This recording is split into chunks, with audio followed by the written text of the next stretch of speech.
तो देखिए question number 10 तक अपन लोगों ने कर लिया था, ठीक है। And question number 11 upon start कर रहे हैं प्रोजेक्टाइल प्रक्षेप में, ठीक है। देखिए क्वेश्चन नंबर 11 बोल रहा है कि दो प्रक्षेपक हैं जिनके वेग क्रमशः v0 और v0/2 है और इनकी क्षैतिज परास बराबर है। यदि दूसरे को 15 डिग्री के कोण से फेंका गया है तो पहले का कोण क्या होगा, ठीक है। सवाल बोल रहा है कि दो प्रोजेक्टाइल हैं जिनमें पहले का वेग तो v0 है, दूसरे का v0/2 है और दोनों की क्षैतिज परास बराबर है। तो दोनों की क्षैतिज परास अपन ने बराबर कर दी, r1 बराबर r2, ठीक है। इसका फॉर्मूला लिखा अपन ने, क्या होता है u² sin 2θ/g, ठीक है। दूसरे में लिख दिया मैंने u² sin 2θ/g। अब सवाल ये बोल रहा है कि जो पहले का वेग है वो तो है v0 या u0, ठीक है, तो अपन ने u0 मान लिया इसको, और दूसरे का है u0/2, तो u0/2 का होल स्क्वायर करोगे तो कितना आएगा, u0² का स्क्वायर यानी 4, आगे से। और पहले का जो दूसरे का जो कोण दे रखा है आपको थीटा, वो है 15 डिग्री।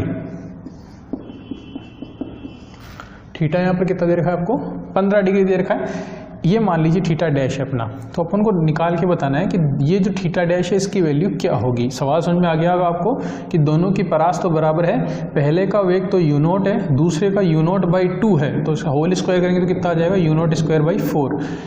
दूसरे वाले का जो प्रक्षेप कोण है, प्रोजेक्शन एंगल है, वो 15 डिग्री, यानी थीटा आपको देखा है 15, तो इस थीटा डैश की वैल्यू आपसे पूछ रहा है। तो देखिए ये कैंसिल आउट हो जाएंगे आपके, ठीक है। यहाँ से आ जाएगा sin 2θ डैश, थीटा की वैल्यू पुट कर दीजिए, sin 30 हो जाएगा, और sin 30 कितना होता है, 1/2 होता है, तो ये आ जाएगा 1/8। तो यहाँ से आपके पास थीटा डैश आ जाएगा 1/2 sin इनवर्स 1/8। ऑप्शन नंबर ये ए जो है इसका आंसर हो जाएगा आपका। क्वेश्चन नंबर 12 और 13 जो हैं वो एक ही सवाल के दो भाग हैं, तो दोनों समझ लीजिए। 12 बोल रहा है क्वेश्चन, एक वायुयान है, प्लेन है, उससे एक बम गिराया जाता है क्षैतिज वेग 360 km/h से। तो 12वां सवाल तो ये बोल रहा है कि इसे पृथ्वी तल पर पहुंचने में कितना समय लगेगा, और 13वां सवाल बोल रहा है कि बम लक्ष्य से कितनी दूर जाकर गिरेगा।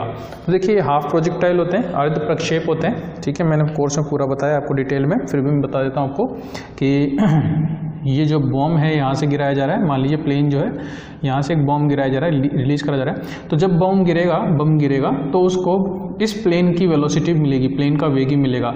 इस प्लेन के वेग के कारण ये कहाँ जाएगा, आगे की ओर जाएगा, ठीक है।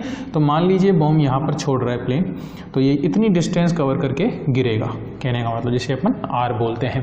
तो आप लोगों ने पढ़ा है कि यहाँ से यहाँ तक गिरने में, देखिए इसका जो क्षैतिज है डिस्टेंस वो तो ये है, और ऊर्ध्वाधर जो दूरी है वो ये कवर की है इसने। तो ये जो दूरी कवर करने में समय लगा है, यहाँ से यहाँ तक आने में, यहाँ से यहाँ तक समय लगा है, वो होता है t बराबर √2h/g। ये इसका फॉर्मूला होता है कि यहाँ से यहाँ तक पहुँचने में कितना टाइम लगता है, 2h/g लगता है √। और हाइट जो है वो अपन ने कितनी मान ली, h है, ठीक है। तो ये दोनों चीज़ें आपको ध्यान होनी चाहिए यहाँ पे। अब देखिए सवाल बोल रहा है कि वेग कितना दे रखा है आपको, u कितना दे रखा है, 360 किमी/h दे रखा है आपको, किलोमीटर प्रति घंटा दे रखा है।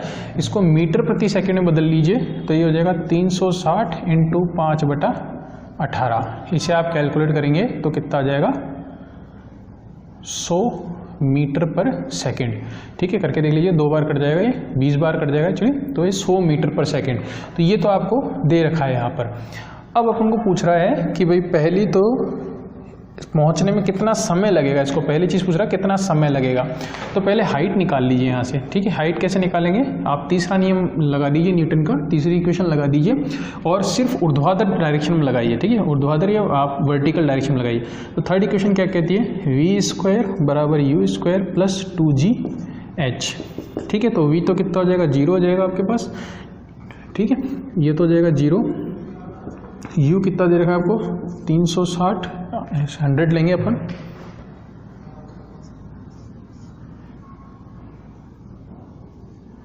100, ठीक है, प्लस 2gh हो जाएगा आपके पास, 100 का होल स्क्वायर करेंगे आप तो ये हो जाएगा 2GH बराबर हो जाएगा 100 इंटू 100 या ये हो जाएगा H equal to 100 into 100 upon 2 into 10 तो ये आ जाएगा 500 मीटर। ठीक है। अब देखिए आप बस कई लोग कहेंगे सर यहाँ प्लस है तो माइनस क्यों लिया, क्योंकि देखिए अपन को हाइट निकालनी है और हाइट नेगेटिव नहीं होती इसलिए यहाँ पे नेगेटिव साइन अपन ने नहीं यूज़ करा। तो H तो आपके पास आ गया 500 मीटर आ गया आपके पास। अब आप T में पुट कर दीजिए तो T बराबर हो जाएगा आपके पास √2H/G होता है। H की वैल्यू अपन निकाली कितनी है 500 अपॉन G कितना हो जाएगा 10 हो जाएगा तो ये कैंसिल आउट हो गया। तो T यहाँ पर कितना आ गया 10 सेकेंड आ गया आपके पास, यानी बॉम्ब को पहुँचने में कितना समय लग जाएगा 10 सेकेंड लग जाएगा ग्राउंड पर पहुँचने में। तो ये तो 12वां क्वेश्चन है आपका। 13वें में पूछ रहा है कि इसी सवाल में लक्ष्य से कितना दूर गिरेगा बॉम्ब, यानी यहाँ से यहाँ कितनी डिस्टेंस ये ट्रेवल करेगा। तो देखिए दूरी जो होती है यहाँ पे परास है r, दूरी बराबर क्या होती है समय गुणा वेग। ठीक है, वेग कितना है 100 और दूरी समय कितना दे रखा है आपको 10, कितना आ गया u इंटू टी, यानी 100 इंटू 10 कितना आ गया 1000 मीटर। तो बॉम्ब जो है वो लक्ष्य कितनी दूर गिरेगा 1000 मीटर पर जाकर गिरेगा। ठीक है, तो ये आपका 13वां क्वेश्चन है। क्वेश्चन नंबर 14 बोल रहा है जब एक प्रक्षेप को क्षैतिज से 15 डिग्री के कोण पर प्रक्षेपित किया जाता है तो उसकी परास 1.5 किलोमीटर होती है, यानी 1.5 किलोमीटर होती है। यदि इसे क्षैतिज से 45 डिग्री के कोण पर प्रक्षेपित किया जाए तो इसकी परास क्या होगी। देखिए ये 45 डिग्री वाला जो कंसेप्ट है ये ध्यान रखिएगा, जब भी किसी प्रक्षेप को 45 डिग्री के कोण पर फेंका जाता है तो उसकी परास अधिकतम होती है, यानी R बराबर होती है R मैक्सिमम के, जो बराबर होती है U²/G के। ये चीज़ आप ध्यान रखिएगा। ठीक है, कंसेप्ट है कि जब भी कोई प्रक्षेप 45 डिग्री के कोण पर फेंका जाएगा तो उसकी जो R होगी वो अधिकतम होगी और किसके बराबर होगी U²/G की होगी। ठीक है, ये कंसेप्ट आपको ध्यान रखना है। अब सवाल ये बोल रहा है आपका कि प्रक्षेप को जब 15 डिग्री के कोण पर फेंका जाता है तो 15 डिग्री के कोण पर अपन ने फेंका तो देखिए R कितनी वैल्यू होगी U²sin2θ होता है, थीटा की जगह मैं लिख दिया कितना 15 डिग्री अपॉन क्या होता है G, तो U²/G ये कितना हो गया sin 30 डिग्री। ठीक है, बोल रहा है कि जब इसे 15 डिग्री के कोण पर फेंका जाता है तो इसकी जो परास होती है वो कितनी होती है 1.5 किलोमीटर होती है। तो ये कितनी वैल्यू होती है अपनी 1/2 होती है। तो U²/G का मान क्या होगा 3 किलोमीटर, जो किसके मान है R मैक्सिमम का। तो देखिए सवाल यही बोल रहा है आपका कि जब थीटा 15 डिग्री है तो R का मान कितना होता है 1.5, अगर थीटा 45 होगा तो R का मान क्या होगा, तो थीटा 45 होगा तो R का मान अधिकतम होगा यानी U²G के बराबर, और U²G का मान कितना है उनके पास 3 किलोमीटर। तो इसका आंसर क्या होगा 3 किलोमीटर होगा। बुक में इसका आंसर 6 किलोमीटर दे रखा है, वो गलत है। ठीक है, क्वेश्चन नंबर 15 बोल रहा है एक बंदूक है, उसकी गोली की अधिकतम परास 3920 मीटर है, प्रक्षेप वेग क्या होगा, यानी 3920 मीटर है तो प्रक्षेप वेग क्या होगा। वापस अधिकतम आ गया, तो अभी मैंने बताया था आपको कि R मैक्सिमम है, इसकी मान कितना होता है U²/G होता है, और आपको दे रखा है कितना है 3920 है। तो प्रक्षेप वेग क्या होगा U² बराबर कितना हो जाएगा √U बराबर कितना हो जाएगा √3920 इंटू G कितना है 9.8 लीजिए यहाँ पे, क्योंकि जो आंसर दे रखा है वो 9.8 के हिसाब से ही आएगा इसमें। अंडर जब आप सॉल्व करेंगे तो कितना आएगा 196 मीटर पर सेकेंड। ऑप्शन नंबर बी जो है इसका आंसर होगा। क्वेश्चन नंबर 16 बोल रहा है आपको जब किसी वस्तु को महत्तम परास वाले कोण से फेंका जाता है, तो महत्तम परास वाला कोण क्या होता है 45 डिग्री से फेंका जाता है तो उसकी गतिज ऊर्जा क्या है E है। ठीक है, तो देखिए ये प्रक्षेप बना दिया मैंने पूरा, तो इसकी गतिज ऊर्जा कितनी दे रखी है आपको E दे रखी है टोटल। अब बोल रहा है अपने पथ के महत्तम ऊंचाई वाले बिंदु पर, तो पथ का महत्तम ऊंचाई कहाँ होता है यहाँ पर होता है, इस बिंदु पर इसकी गतिज ऊर्जा क्या होगी, क्षैतिज गतिज ऊर्जा पूछ रहा है। तो देखिए क्षैतिज में वेग कितना होता है, अगर ये U होता है तो ये कितना होता है U cos θ, ये कितना होता है U sin θ। अब बोल रहा है कि इसकी गतिज ऊर्जा जो है E जो है यानी ½ mU² जो है वो आपको दे रखी है गतिज ऊर्जा कितनी है, ई है। लेकिन इस बिंदु के ऊपर जो ऊर्ध्वाधर वेग होता है वो आपका जीरो होता है, यानी सिर्फ कौन सा होता है, क्षैतिज वेग होता है। तो गतिज ऊर्जा भी सिर्फ क्षैतिज के कारण ही होगा। तो अधिकतम ऊंचाई ए बिंदु मान लीजिए इसे, तो बिंदु ए पर जो गतिज ऊर्जा होगी ई ए, वो कितनी होगी, हाफ एम यू स्क्वायर की जगह आप क्या काम मिलेंगे, यू कॉस थीटा, क्योंकि सिर्फ क्षैतिज का वेग है। तो u square cos square theta आएगा आपके पास। तो ये आ जाएगा half m u square into cos square theta. ये आपको ई दे रखा है और अधिकतम ये जो है आपको ई दे रखा है, और अधिकतम परास के लिए थीटा कितना होता है, 45 डिग्री। अब ये मैंने आपको बताया। तो cos 45 की वैल्यू क्या होती है, 1/√2। आप इसे स्क्वायर करेंगे कितना आ जाएगा, /2। तो E/2 जो है इसका आंसर होगा। क्वेश्चन नंबर 17 में बोल रहा है कि एक वस्तु दो विभिन्न प्रक्षेप कोणों पर प्रक्षेपित की जाती है जिनकी क्षैतिज परास समान है। देखिए ये कंसेप्ट ध्यान रखिएगा। अगर क्षैतिज परास सेम है, यानी R1 बराबर है R2 के, और इसके लिए प्रक्षेप कोण अल्फा है या θ1 है, कुछ भी आप ले सकते हैं, और इसके लिए प्रक्षेप कोण बीटा है, तो ये जरूरी है कि इन दोनों का जोड़ कितना हो, 90 डिग्री। ठीक है, ये कंसेप्ट ध्यान रखिएगा कि जब भी दो कोणों का योग 90 डिग्री होता है और वेग समान होता है, कंडीशन ये भी है कि वेग कैसा होना चाहिए, समान होना चाहिए। तो इन दोनों का कोण समान है और वेग समान है, तो इनकी परास भी कैसी होगी, समान होगी। अब सवाल बोल रहा है कि इनके लिए ऊंचाइयां जो है अधिकतम वो H1 और H2 है। तो अल्फा कोण के लिए परास तो कितनी होगी, R1, और ऊंचाई कितनी है, H1, और इसके लिए ऊंचाई कितनी है, H2। तो बोल रहा है H1, H2 और R संगत परास क्या मान ली, R मान ली। तो इन तीनों में रिलेशन क्या होगा, ये आपको निकाल के देना है। तो देखिए H1 जो है, इसका फॉर्मूला मैंने बताया आपको, you square sine square theta होता है। तो थीटा की जगह कोण कितना ले लिया मैंने, अल्फा, अपॉन कितना होता है, 2g। इसी तरह से H2 कितना हो जाएगा, you square sine square beta upon 2g। अब अपन को जो रिलेशन दे रखे हैं उसके हिसाब से बता रहा हूँ मैं आपको। देखिए मैं रिलेशन आपको बता देता हूँ एक बार चारों, तब तो देखिए ये चारों ऑप्शन अपन को गिवन है। इन चारों ही ऑप्शन में अगर आप देखेंगे तो R H1 H2 के बीच में जो रिलेशन है, जो संबंध है, उसमें H1 इंटू H2 का मल्टीप्लाई हो रहा है, गुणा हो रहा है। तो इसका मतलब ये तो सही है कि अपन को क्या करना पड़ेगा, H1 इंटू क्या करना पड़ेगा, H2 करना पड़ेगा। तो मैंने यहाँ पर H1 इंटू क्या कर दिया, H2 कर दिया। ये आएगा H1 इंटू H2 बराबर हो जाएगा u की पावर 4g स्क्वायर। देखिए you square into you square कितना हो जाएगा, u की पावर 4 हो जाएगा, और 2g इंटू 2g कितना हो जाएगा, 4g स्क्वायर, इंटू आ जाएगा sine square alpha sine square beta. अब मैंने आपको बताया था कि इन दोनों का जोड़ कितना होना चाहिए, 90। तो बीटा बराबर क्या होना चाहिए, 90 माइनस अल्फा होना चाहिए। ये वैल्यू मैंने यहाँ पर पुट कर दी। तो यह आया u की power 4g square into sine square alpha cos square alpha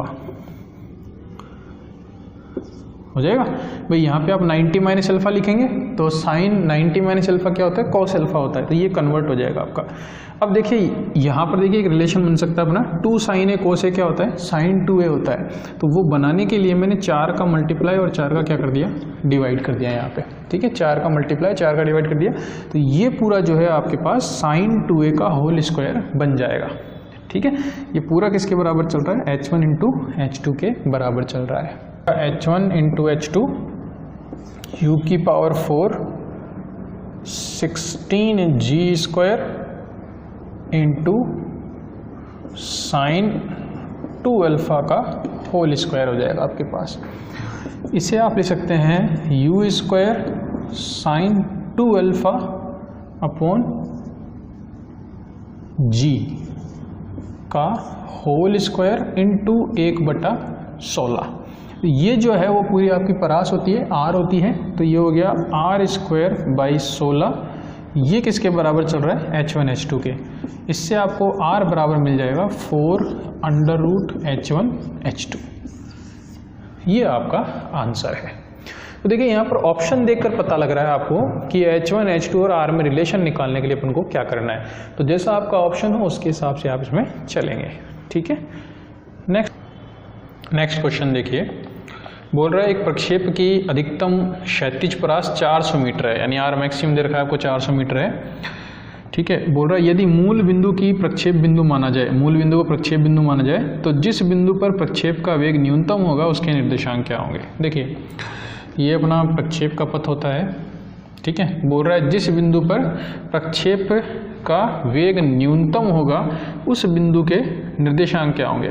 तो देखिए प्रक्षेप का वेग न्यूनतम कहाँ होता है, सिर्फ यहाँ पर होता है, क्योंकि यहाँ पर इसका जो ऊर्ध्वाधर वेग होता है वो कितना हो जाता है, 0 होता है। सिर्फ कौन सा वेग होता है, क्षैतिज वेग रहता है। तो अपन को इस बिंदु के निर्देशांक देने हैं। यहाँ पर R जो दे रखा है आपको, क्षैतिज परास कितनी दे रखी है, महत्तम बोल रहा है, अधिकतम क्षैतिज परास कितनी दे रखी है, 400 मीटर, ठीक है। तो अपन को इस पॉइंट के कोऑर्डिनेट निकाल के देने हैं और निर्देशांक निकाल के देने हैं आपको। तो ये तो हुआ x और ये कितनी हो गई y। तो अपन को x, y जो है निकाल के देना है। एक फॉर्मूला मैंने आपको बताया था कि जो अधिकतम ऊंचाई होती है, ठीक है, वो कहाँ होती है, जस्ट इसके बीचों बीच होती है, ठीक है। तो ये कोऑर्डिनेट तो आपको सीधा सीधा ही मिल जाएगा कि h जो होती है आपकी, उसकी वैल्यू अगर आप देखें यहाँ पर तो सीधा सीधा ही मिल जाएगा आपको। तो x कोऑर्डिनेट तो आपको जब आधा होता है जस्ट पूरी रेंज का, तो कितनी होगी 400/2, यानी कितना हो गया 200 मीटर। तो x तो आपको सीधा सीधा ही मिल गया यहाँ पे, ठीक है भाई। h किस पॉइंट पर होता है, जहाँ पर परास कितनी होती है, आधी होती है, वहाँ पर h आपको मिलती है। तो x कोऑर्डिनेट तो आपको मिल गया। अब अपन को निकालना है y कोऑर्डिनेट। तो y कोऑर्डिनेट निकालना है आपको। तो देखिए y कोऑर्डिनेट जो है वो h के बराबर ही होगा यहाँ पर, ठीक है। जितना h होगा उतना क्या होगा, y कोऑर्डिनेट होगा। तो अधिकतम ऊंचाई का फॉर्मूला क्या होता है अपने पास, u² sin square theta by 2g होता है। आपको सवाल है, बोल रहा है अधिकतम परास है, तो अधिकतम परास के लिए थीटा कितना होता है, 45 डिग्री होता है। तो ये कितना हो जाएगा आपके पास, साइन 45 1/√2 होता है, और उसका स्क्वायर करके तो 1/2 हो जाएगा आपके पास। और r की वैल्यू क्या होती है, u²/g होता है। तो u²/g अलग लिख लिया अपन ने, इनटू क्या आ जाएगा 1/2, ये वाला 2, और एक आएगा साइन 45 का और स्क्वायर करोगे आप तो 1/2 और आ जाएगा। तो ये तो दे रखा है आपको 400, और ये कितना हो जाएगा 4, यानी 100 मीटर। तो x, y की वैल्यू क्या हो जाएगी आपके पास, 200, 100, ठीक है। x तो कितना हो जाएगा 200 और y कितना हो जाएगा 100 हो जाएगा आपके पास। तो ऑप्शन बी जो है इसका आंसर होगा।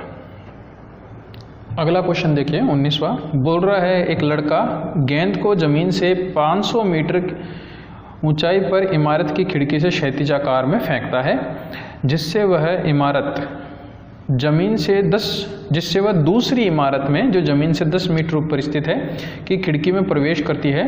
यदि दोनों इमारतों के बीच 100 मीटर की दूरी हो तो गेंद का क्षैतिज वेग क्या होगा। देखिए ये सवाल थोड़ा सा समझा देता हूँ मैं आपको, सवाल क्या बोलना चाहता है। ये देखिए दो इमारतें हैं, ये पहली इमारत है, ये दूसरी इमारत है, ठीक है। ये जो इमारत है वो है 500 मीटर ऊंची, और ये जो इमारत है वो है 10 मीटर ऊंची। एक लड़का जो है बॉल को फेंकता है, तो जो बॉल है इस 10, ये दूसरी इमारत है कोई, ठीक है, ये दूसरी इमारत है, इस पर 10 मीटर ऊंचाई पर कोई खिड़की है, ठीक है, ये खिड़की है। इमारत तो कितनी भी लंबी है उससे कोई फर्क ही नहीं पड़ता, हमको खिड़की से मतलब है यहाँ पर। तो ये जब बॉल फेंकता है यहाँ से, तो ये बॉल जो है इस खिड़की में चली जाती है, ठीक है। तो आपको ये बताना है कि बॉल का क्षैतिज वेग क्या होगा, ये आपको बताना है। तो पहली चीज़ तो देखिए ये हाइट दे रखी है आपको 500 मीटर, और ये हाइट दे रखी है आपको 10 मीटर। तो बॉल जो है वो ऊर्ध्वाधर कितनी डिस्टेंस कवर करेगी, यही तो करेगी, ठीक है। तो बॉल जो है ऊर्ध्वाधर कितनी डिस्टेंस कवर करेगी, 490 मीटर, ठीक है। तो बॉल को 490 मीटर दूरी तय करने में समय कितना लगा वो अपन निकाल लेंगे। क्यों, क्योंकि अपन को निकालना क्षैतिज वेग क्या है बॉल का, और वेग बराबर क्या होता है, दूरी बटा समय होता है, ठीक है। तो दूरी तो अपने पास है, क्योंकि दोनों इमारतों के बीच की दूरी दे रखी है आपको 100 मीटर दे रखी है, ये तो आपको दे रखा है 100 मीटर, लेकिन समय नहीं है आपके पास, ठीक है। तो ये हो जाएगा 100/t, मान लो t टाइम लगता है यहाँ तक आने में। तो बस अपना सवाल इतना है कि अपन को t निकाल के यहाँ पे पुट करना है। तो ये मैंने बताया था आपको स्टार्टिंग में कि जो हाफ प्रक्षेप होता है उसमें t का मान क्या होता है, √2h/g होता है। तो ये हो जाएगा 2h कितना है 490/g ले लो 9.8, जल्दी हो जाएगा इसलिए, ठीक है। तो ये दोनों कैंसिल आउट हो जाएगा आपके पास, कितना आ जाएगा 10 सेकंड जो है वो t आ जाएगा आपके पास। यहाँ वैल्यू पुट करेंगे आपके पास तो कितना आ जाएगा 10 मीटर पर सेकंड। तो गेंद का जो क्षैतिज वेग है वो कितना है 10 मीटर पर सेकंड, ये आपका आंसर है। क्वेश्चन नंबर 20 देखिए। एक लड़का गेंद को क्षैतिज से ऊपर की ओर 30 डिग्री के कोण पर 20 मीटर प्रति सेकंड के चाल से फेंकता है। गेंद प्रक्षेपण बिंदु से 20 मीटर दूर स्थित इमारत की छत से टकराती है, छत की ऊंचाई क्या होगी? ये आपसे सवाल पूछा गया है। देखिए मान लीजिए ये छत इमारत है कोई, ठीक है, ये इमारत है आपकी, बिल्डिंग है, और इस बिल्डिंग की ऊंचाई आपको दे रखी है 20 मीटर ऊंची, तो ये 20 मीटर इसकी हाइट है। लड़का जो है बॉल को फेंकता है और ये बॉल जो है वो इसकी छत पर जाकर टकराती है। फेंके गया कोण कितना है? 30 डिग्री है, और कितनी स्पीड से फेंकता है? 20 मीटर पर सेकंड से फेंकता है। तो देखिए सवाल में आपको थीटा दे रखा है, यू दे रखा है, और आपको वाई दे रखा है, 20 मीटर दूर स्थित है, 20 मीटर दूर स्थित है, तो ये आपको एक्स दे रखा है, ठीक है। बोल रहा है कि जहां लड़का खड़ा है उससे 20 मीटर दूर इमारत है, तो इमारत की ऊंचाई क्या होगी ये आपको निकाल के देना है, यानी वाई आपसे पूछ रहा है। तो देखिए प्रक्षेप का पथ जब अपन पढ़ते हैं तो प्रोजेक्टाइल में प्रक्षेप गति में एक समीकरण पढ़ते हैं अपन, ठीक है, परवलय की, पैराबोला की, आपने पढ़ा भी होगा, वाई बराबर x tan theta minus g x square upon u, इस तरह से करके। तो वो इक्वेशन अपन को लगानी है और फिर सवाल में सिर्फ वैल्यू पुट करनी है, क्या क्या, थीटा कितना दे रखा है आपको? 30 डिग्री दे रखी है, यू कितना दे रखा है? 20 मीटर पर सेकंड दे रखा है, एक्स कितना दे रखा है? 20 मीटर दे रखा है। ये सारी वैल्यूज इसमें पुट करनी है और वाई की वैल्यू आपको निकाल के देनी है, ये आपका सवाल है, ठीक है। इक्वेशन में लिख देता हूँ एक बार। तो ये देखिए वो समीकरण है जिसे अपन y बराबर a x minus b x square भी बोलते हैं, परवलय की समीकरण होती है स्टैंडर्ड, ये जो वैल्यू होती है। यहाँ पर x आपको दे रखा है, थीटा आपको दे रखा है, ठीक है, और u आपको दे रखा है, सारी वैल्यू जिसमें पुट करनी है और x y का मान आपको निकाल के देना है। तो ये आपका 20वां सवाल है। तो इस तरह से आपका जो प्रोजेक्टाइल मोशन है, प्रक्षेप गति है, ये खत्म होता है। नेक्स्ट अपन स्टार्ट करेंगे जो 6th चैप्टर है आपका, और उसका नाम है वृत्तीय गति, सर्कुलर मोशन, ठीक है। बने रहिए साथ में, और कोई दिक्कत हो तो आप कमेंट बॉक्स में लिख सकते हैं, इसके साथ ऐप डाउनलोड कर सकते हैं आप। Thank you.